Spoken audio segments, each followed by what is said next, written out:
प्रिय छात्रों नमस्कार। एनसीईआरटी गणित कक्षा 10वीं में आपका स्वागत है। आज हम लोग प्रश्नावली 1.1 का प्रश्न क्रमांक 3 करेंगे, जिसमें दिया गया है किसी परेड में 616 सदस्यों वाली एक सेना आर्मी की टुकड़ी को 32 सदस्यों वाले एक आर्मी बैंड के पीछे मार्च करना है।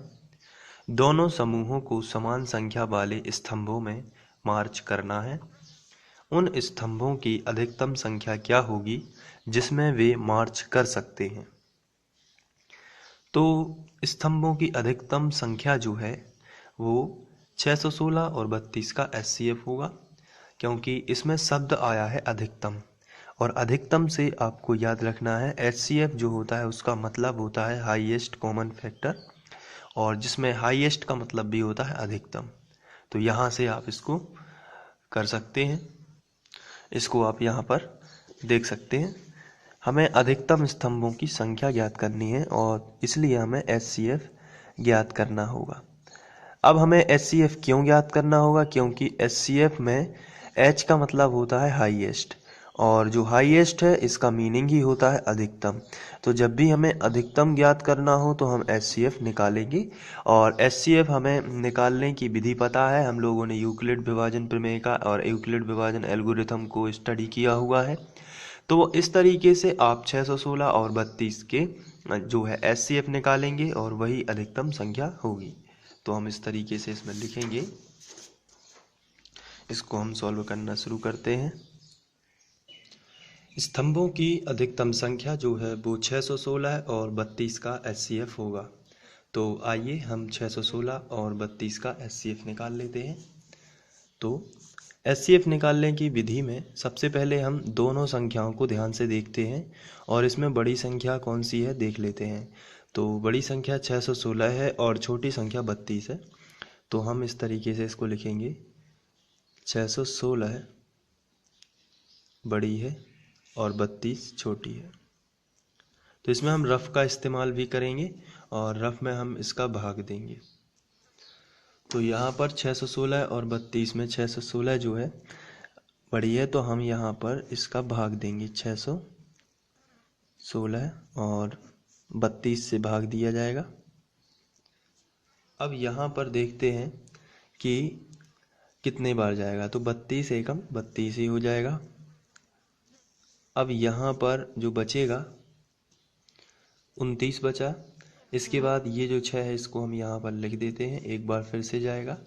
तो 32 का लगभग 9 बार जाएगा। 9 दूनी 18, 18 की 8, हासिल आई 1, 9 तिया 27 और 1 28।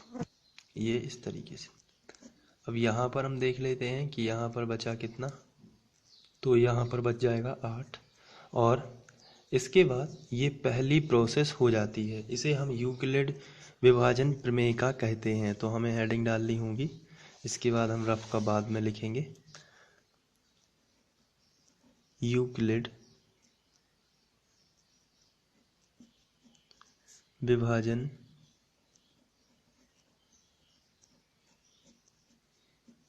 एल्गोरिथम से।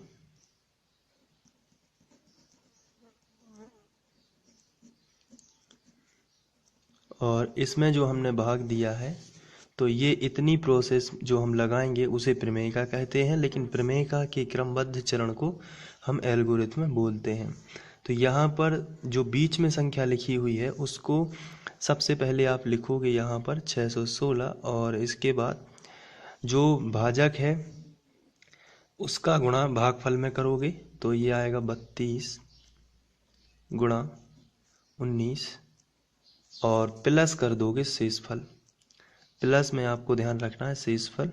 ये यूक्लिड की जो है प्रमेयिका है, और यहाँ पर तब तक भाग देते जाना है जब तक कि शेषफल 0 ना आ जाए।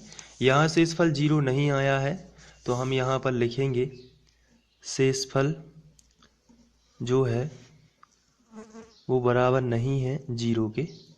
तो शेषफल बराबर नहीं है 0, और जब शेषफल बराबर नहीं है 0 तो आप इसको पुनः एक बार फिर से भाग देंगे। और ये जो है इसे बोलते हैं प्रमेय का। इसको हम फर्स्ट स्टेप नाम भी दे सकते हैं, पहला चरण भी बोलते हैं इसको। तो ये पहला नंबर। अभी HCF नहीं आया है, जब तक शेषफल नहीं आएगा 0 तब तक हम इसको भाग देते रहेंगे। अब दूसरी प्रोसेस में किस तरीके से भाग देना है वो भी देख लेते हैं। जो हमारा शेषफल आया है इसको हम भाजक बनाएंगे, और जो पूर्व भाजक था जैसे यहाँ पर 32 था तो उसको हम बनाएंगे भाज्य। तो इस तरीके से आप इसको बना सकते हैं, मतलब जो पहले भाजक था उसको अब आप भाज्य बनाओगे और जो शेषफल है उसको भाजक। अब यहाँ पर आप भाग दे दोगे तो 8 चौके 32, तो यहाँ पर 4 बार चला जाता है और शेषफल आप देख रहे हैं कि 0 आया है, क्योंकि 32 में से 32 जाएगा तो 0 ही आएगा, यहाँ माइनस होता है। तो ये रफ कार्य है चूँकि।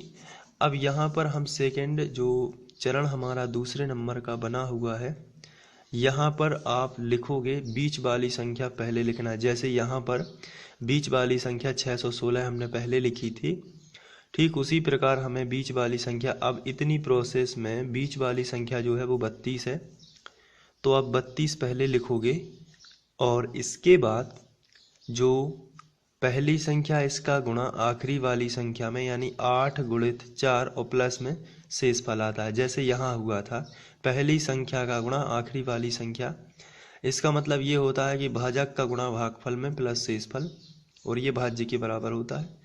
तो यहाँ भी हम करेंगे वैसा ही बिल्कुल। तो हो जाएगा 8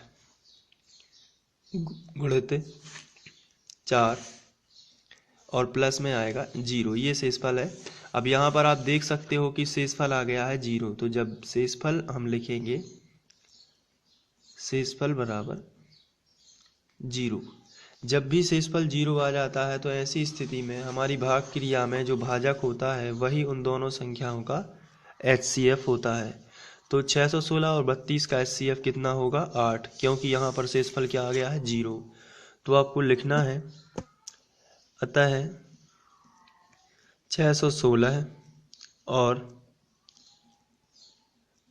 32 का HCF बराबर 8 होगा। तो जब 8 होगा तो अधिकतम स्तंभों की संख्या भी कितनी होगी 8, इसलिए अधिकतम स्तंभों की संख्या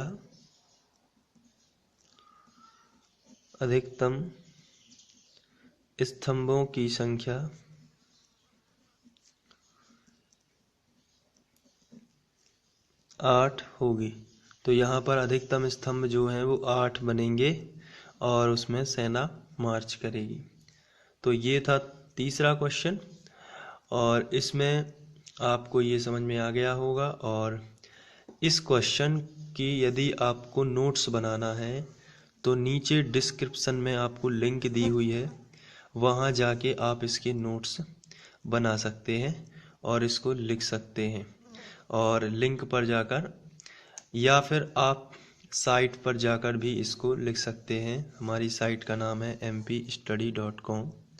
तो आप यहाँ जाएंगे जब mpstudy.com, तो यहाँ पर आपको मिलेगा कैटेगरीज में NCERT, और NCERT में अब जब आप नीचे जाओगे तो क्लास 9th और 10th उसी में बने हुए हैं। तो आप वहाँ से नोट्स बना सकते हैं और अच्छे से कॉपी कर सकते हैं नोट्स को और अपने लिए अच्छी तैयारी कर सकते हैं। Thank you.